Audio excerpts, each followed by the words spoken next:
Student, this in this video I am going to tell you second part of this chapter Bipin Chaudhary lapse of memory.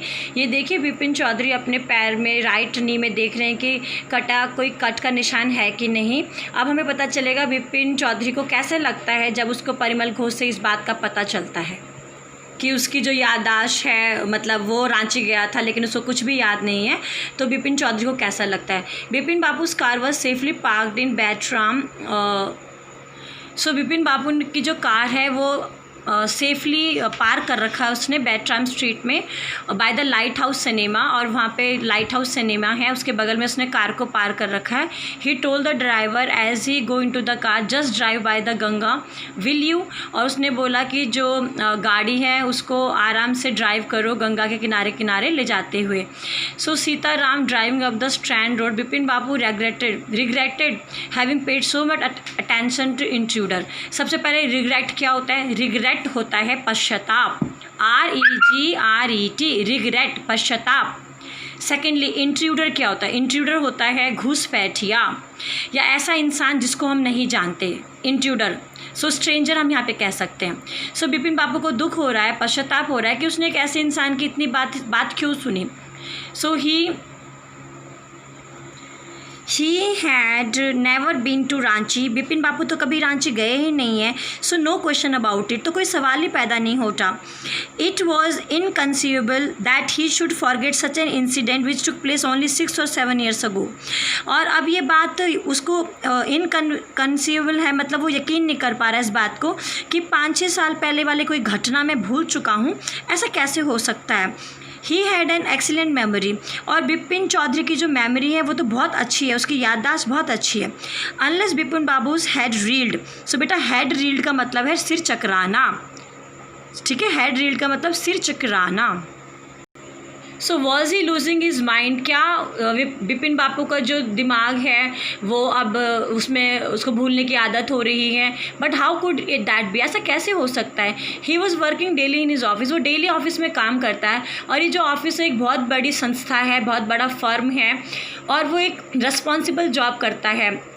और he was not aware of any thing ever going seriously wrong, और इतना जिम्मेदारी का काम करता है और आज तक कुछ भी गलत उसने नहीं किया। Only today he spoke for half an hour at an important meeting, आज उसने आधा घंटे एक मीटिंग में बात की है, और फिर भी and yet the man new a great deal about him. और वो आधा घंटा जिस परिमल घोष से हमने बात की है बिपिन बापू ने, और ये कहता है ये आदमी मेरे बारे में कितना कुछ जानता है। हाउ, कैसे जानता है। He even seem to know some intimate details. Intimate होता है डिटेल, इंटीमेट मतलब पर्सनल। कहता वो इतनी पर्सनल बातें भी जानता है, वो किताबों के बैग्स के बारे में जानता है, बीवी के डेथ के बारे में जानता है, भाई के पागलपन के बारे में जानता है। लेकिन वो एक गलती कर रहा है। परिमल घोष ने ये कैसे कह दिया कि मैं रांची गया था, और मुझे लगता है ये उसकी गलती है, और डेलिब्रेट होता है जानबूझकर विलिंगली। तो लगता है इसने जानबूझकर ये झूठ बोला है। डेलिब्रेट का मतलब जानबूझकर, विलिंगली। इन 1958, और उस टाइम तो मैं पूजा करने गया था, और वो भी कानपुर की बात है। सो उसका फ्रेंड है हरिदास बख्शी के घर में गया था कानपुर में पूजा करने, और बिपिन बापू बिल्कुल सही हैं। वो कहता बिल्कुल नहीं, मैं नहीं गया हूँ, रांची नहीं गया हूँ मैं। So there was no way of writing to Haridas. कहता अब हरिदास से मैं क्या बोलूँ, मैं हरिदास से कुछ बात नहीं करूँगा, मुझे अपने याददाश्त पे पूरा यकीन है। लेकिन अचानक बिपिन बापू को याद आया कि हरिदास जो है वो अपनी वाइफ के साथ तो जापान जा चुका है कुछ हफ्तों के लिए, और मेरे पास अब वो जापान गया तो उसका एड्रेस भी नहीं है। But where was the need for proof. अब पर प्रूफ की ज़रूरत कहाँ है, मुझे सबूत की ज़रूरत नहीं है। मुझे अच्छे ढंग से पता है कि मैं कभी रांची नहीं गया, और दैट्स इट, और इससे ज़्यादा कुछ नहीं। सो बिपिन बापू अपने आप में ये सब बातें सोच रहा है। बेटा हवा की ठंडी जो हवा की नदी की जो ठंडी ठंडी हवा थी वो बिपिन बापू को छू रही थी। ब्रेसिंग होता है एम्ब्रेसिंग, ब्रेसिंग मीन्स एम्ब्रेसिंग, उसको छू रही थी। और yet a slight discomfort lingered in Bipin Bapu's mind, और फिर भी थोड़ी सी परेशानी बिपिन बापू को हो रही थी मानसिक तौर पर। सो यहाँ पे लिंगर्ड है मतलब दिमागी तौर पे बिपिन बापू थोड़े से परेशान थे। Around Hastings Bipin Bapu decide to roll up his trousers and take a look at his right knee. Hastings होता है जल्दबाजी में काम करना, हेस्टिंग जल्दबाजी में काम करना, to do work in quickness, like ना to do any work quickly. So Bipin Bapu ने अपने पैंट का ट्राउज़र ऊपर किया उसने, और अपने राइट नी में वो चोट देखना चाहता है, पर वहाँ पे राइट नी में एक लॉन्ग कट है, चोट तो है। अब वो कह रहा है अरे ये तो बिल्कुल इम्पॉसिबल है, चोट तो है मेरे पास, लेकिन रांची तो मैं कभी गया नहीं। सो देखो बिपिन बापू कितना ज़्यादा टेंस्ड है बेटा, सी हिज बाल्ड हेड, कितना गंजा भी है, और अपना राइट घुटने को देख रहा है, कितना परेशान है बेटा, he is so sad sad sad. So जब बिपिन बापू ने अपने राइट घुटने में कट देखा तो वो बहुत हैरान हो गया। फिर वो याद करने लग गया कि कहीं बचपन में उसने चोट तो नहीं लगाई, लेकिन उसे कुछ याद नहीं आया। फिर अचानक बिपिन बापू को याद, सडनली मीन्स अचानक बिपिन बापू को दिनेश मुखर्जी के बारे में याद आया। तो बिपिन बापू ने सोचा मैं दिनेश मुखर्जी के पास जाता हूँ और मैं उससे पूछूँगा और उसको बिल्कुल याद होगा। और दिनेश मुखर्जी हैं वो पास में ही रहते हैं, बैनिंदन स्ट्रीट में रहते हैं, तो उसके पास अभी मुझे जाना चाहिए और मुझे उससे पूछना चाहिए। लेकिन अचानक बिपिन बापू रुक गए। उन्होंने सोचा कि अगर मान लो ये बात सच नहीं होगी तो मुझे बहुत ज़्यादा शर्मिंदगी महसूस होगी, तो मैं ऐसे शर्मिंदगी वाली सिचुएशन फेस नहीं कर सकता। उसके बाद he would probably conclude Bipin Babu was going nuts. So बेटा आप लिखिए गोइंग नट्स का मतलब गोइंग मैड। तो वो कह रहा है कि बिपिन बापू सोच रहे हैं कि दिनेश मुखर्जी को लगेगा कि बिपिन बापू तो पागल हो गया है, गोइंग नट्स मतलब बिकम मैड। सो और फिर बिपिन बापू ने सोचा तो मैं नहीं जाऊंगा, मैं फ़ोन पे बात करूंगा। And he knew now ruthless Dinesh sarcasm could be. Sarcasm होता है निंदा, टिप्पणी, ठीक है ना, सार्काज्म। सो बिपिन बापू ने सोचा है कि मैं नहीं जाऊंगा दिनेश मुखर्जी के पास। रथलस होता है केयरलेस। सो जो ये दिनेश मुखर्जी वो केयरलेस है और वो सार्काज्म भी करेगा, मतलब आलोचना करेगा, तो मुझे शर्मिंदगी महसूस होएगी। Sipping a cold drink in his air conditioned living room, Bipin Bapu felt at ease again. अपने घर पहुंचने के बाद उसके कमरे में एसी लगा हुआ है, बिपिन बापू थोड़ा आराम महसूस किया। Such a nuisance, just because they have nothing else to do they go about getting into other people's hair.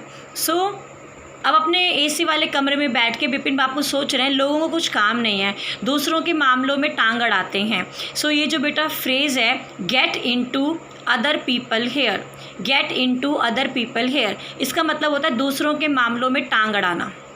पोक नोज इनटू अदर्स मैटर, दूसरा फ्रेज है इसके लिए, पोक नोज इनटू अदर्स मैटर। अब डिनर करने के बाद, अपने बेड में आरामदायक बैठने के बाद और थ्रिलर्स पढ़ने के बाद, मतलब रोमांच वाली किताबें पढ़ने के बाद, रोमांचक कहानी पढ़ने के बाद बिपिन बापू थोड़ी देर के लिए उस आदमी के बारे में भूल गए। स्नगलिंग होता है रज़ाई में बैठ के जो हमें आराम महसूस होता है, that is called snuggle. Next day, अगले दिन की बात है, ऑफिस में बिपिन बापू ने नोटिस किया। बेटा अगले दिन की बात, जैसे मैंने आपको कहा बिपिन बापू अपने ऑफिस में बैठे हुए हैं और जैसे जैसे घंटा पास हो रहा है, आवर टाइम पास हो रहा है, वो परिमल घोष के साथ जो बिपिन बापू की बात हुई है रांची ट्रिप को लेके, वो अब बिपिन बापू को बहुत ज़्यादा परेशान कर रही हैं। और बिपिन बापू सोच रहे हैं मुझसे इतनी बड़ी भूल कैसे हो गई, मैं रांची ट्रिप के बारे में कैसे भूल गया। Just before lunch Bipin Bapu decided to ring Dinesh Mukherjee. अब बिपिन बापू ने दिनेश मुखर्जी को फ़ोन करने की सोची। उसने कहा फ़ोन पर ही मैं बात कर लेता हूँ, एटलीस्ट अगर फ़ोन पे बात करूँगा तो मुझे एम्बैरेसमेंट नहीं होगी। एम्बैरेसमेंट होता है शर्मिंदगी। फिर 235616 ये शायद फ़ोन नंबर है दिनेश मुखर्जी का। बिपिन बापू ने डायल किया और फिर दिनेश से बात की और उसने बताया कि मैं बिपिन चौधरी हूँ और तुम कैसे हो। मैं जस्ट तुमसे बात पूछना चाहता हूँ कि 1958 में तुम्हें कुछ याद है। अब उसके बाद बिपिन बापू ने पूछा दिनेश मुखर्जी से 1958 की घटना के बारे में। तो दिनेश मुखर्जी ने कहा मुझे चेक करने दो। फिर दिनेश मुखर्जी ने चेक किया। उसने कहा 1958 के दौरान 2 बार मैंने ट्रिप किया है। पहली बार मैं फरवरी में गया था, कृष्ण नगर गया था, मेरी नेफ्यू की वेडिंग थी। नेफ्यू मतलब भतीजा वगैरह होगा, उसकी शादी में गया था। और उसके बाद हम रांची गए थे और रांची में तो तुम भी थे और बस यही है। But what's all this sleuthing about. So बेटा स्लूथिंग होता है इन्वेस्टिगेशन, तहकीकात, इन्वेस्टिगेशन, स्लूथिंग तहकीकात, जैसे CID वगैरह प्रोग्राम्स होते हैं, सीरियल्स होते हैं, उसमें होता है ना इन्वेस्टिगेशन। तो फिर दिनेश मुखर्जी ने पूछा ये स्लूथिंग क्यों कर रहे, इन्वेस्टिगेशन क्यों कर रहे, क्या हो गया? उसने कहा नहीं नहीं कोई बात नहीं, थैंक यू। अब बिपिन बापू हैं, he slammed the receiver down and gripped his head with his hands. Slammed होता है जोर से किसी चीज़ को पटकना, तो उसने फ़ोन को जोर से पटका और अपना सर पकड़ लिया। He felt his head swimming, और उसके बाद उसको चक्कर आने लगे। A chill seem to spread his body. A chill का मतलब है फियर, ठीक है ना, fear.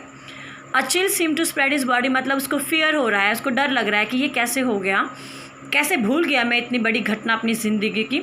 There were sandwiches in his tiffin box but he did not eat them. He had lost his appetite. Appetite होता है भूख, भूख, एपिटाइट, हंगर। अब उसके खाने में टिफ़िन बॉक्स में सैंडविचेस तो हैं, लेकिन बिपिन बाबू की भूख मर गई है, क्योंकि अब उनको कन्फर्म हो गया है, क्योंकि दिनेश मुखर्जी ने भी कह दिया कि 1958 में हम दोनों रांची में थे। परिमल घोष ने कह दिया कि बिपिन बापू रांची में था, लेकिन बिपिन बापू को कुछ याद क्यों नहीं आ रहा है, इस बात से बिपिन बापू की नींद उड़ गई है, भूख उड़ गई है बच्चों। सो आई होप बेटा अब सेकंड पार्ट में हमें ये पता चला कि बिपिन बापू ने कंफर्म कर लिया है रांची ट्रिप के बारे में। अब 2 लोग इस बात के गवाह हैं, तो अब बिपिन बापू देखेंगे नेक्स्ट पार्ट्स में क्या करते हैं, और ये बात सच है कि झूठ हमें आने वाले स्टोरीज़ में पता चलेगा। Till then bye bye.